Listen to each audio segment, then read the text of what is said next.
Assalamualaikum warahmatullahi wabarakatuh. Kami dari kelompok dengan judul Perbandingan Hukum Hak Asuh Anak Pasca Perceraian antara warga negara Indonesia dengan warga negara Malaysia yang disusun oleh Mariana Putri, Safadila Lapsari Mujab, dan Salaisa Amani Fatihah. Pendahuluan. Perkawinan campuran antara dua kewarganegaraan sering menghadirkan tantangan, terutama dalam hal perceraian dan hak asuh anak. Ketika perceraian terjadi, keputusan mengenai hak asuh menjadi kompleks, terutama jika melibatkan negara dengan sistem hukum yang berbeda, seperti Indonesia dan Malaysia. Meskipun kedua negara menganut prinsip hukum Islam, perbedaan dalam penerapan aturan dapat menyebabkan konflik. Kasus seperti Diana dan Anwar menggambarkan pentingnya mempertimbangkan kepentingan terbaik bagi anak dalam proses hukum. Penelitian perbandingan hukum hak asuh anak antara kedua negara diharapkan dapat memberikan wawasan dan solusi untuk konflik yang mungkin muncul, serta memastikan kesejahteraan anak. Lalu ada metode perbandingan. Penelitian ini menggunakan metode perbandingan hukum deskriptif komparatif law. Fokusnya adalah pada sistem hukum di Indonesia berdasarkan Undang-Undang Nomor 1 Tahun 1974 dan di Malaysia berdasarkan Enakmen Nomor 5 Tahun 2004.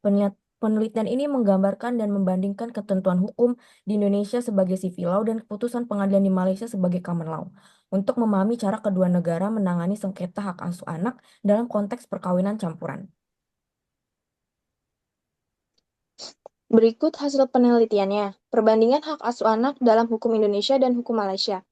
Pengertian hak asuh anak menurut kompilasi hukum Islam dijelaskan dalam pasal 1 huruf G bahwa pemeliharaan anak atau hadonah adalah kegiatan mengasuh, memelihara, dan mendidik anak hingga dewasa atau mampu berdiri sendiri.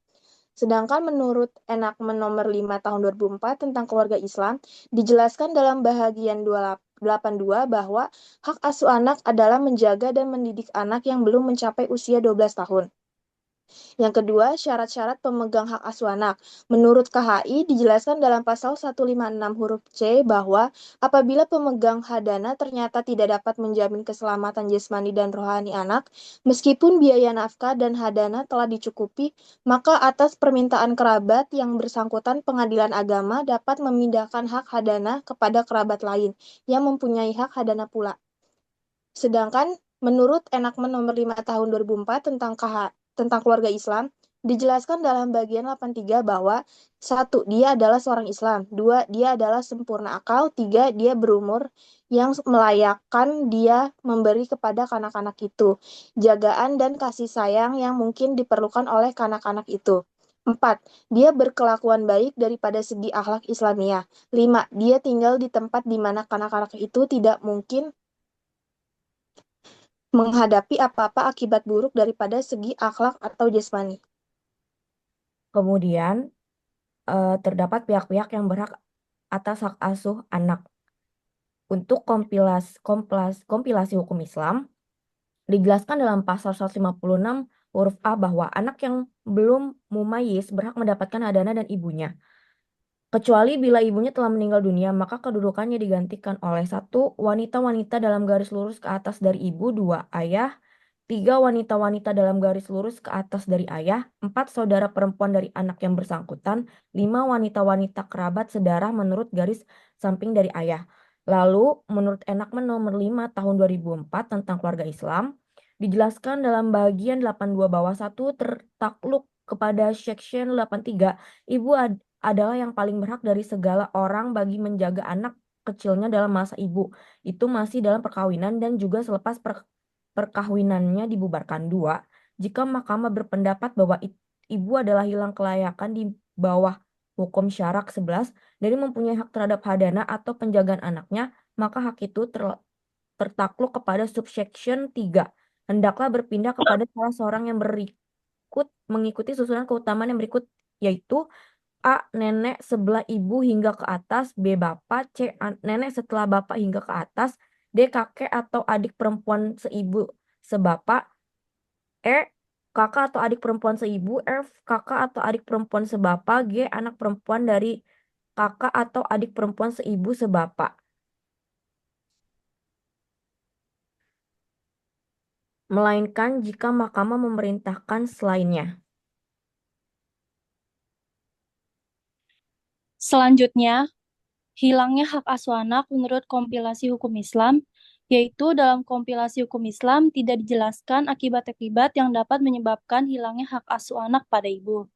Lalu, menurut Enakmen nomor 5 tahun 2004, dijelaskan dalam Section 84 bahwa hak seorang perempuan terhadap hajinah adalah hilang, yaitu A. Jika perempuan ini berkawin dengan seseorang yang tidak mempunyai pertalian dengan kanak-kanak, itu yang orang itu dilarang berkawin dengan anak-anak itu.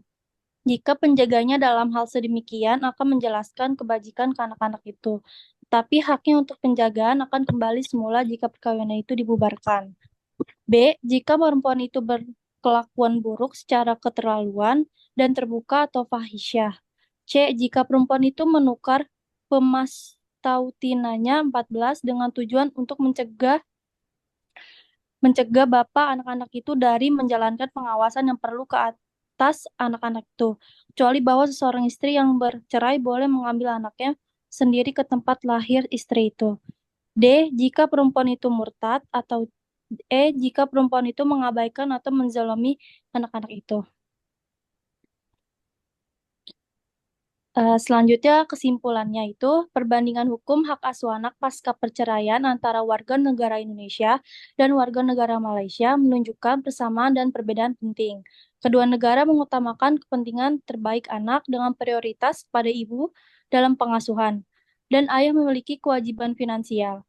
Namun, Indonesia menetapkan batas usia 12 tahun untuk anak yang dapat memilih tempat tinggal, sedangkan Malaysia tidak memiliki batasan tersebut. Di Malaysia, hak asuh dapat dicabut dari ibu jika ia menikah lagi dengan orang yang tidak ada hubungan darah dengan anak. Sementara Indonesia tidak mengatur hal ini secara eksplisit. Perbedaan ini menimbulkan kompleksitas dalam kasus perkawinan campuran, sehingga pendekatan lintas negara penting untuk menyelesaikan sengketa hukum yang muncul. Sekian dari kelompok kami, kurang lebihnya mohon maaf. Wassalamualaikum warahmatullahi wabarakatuh.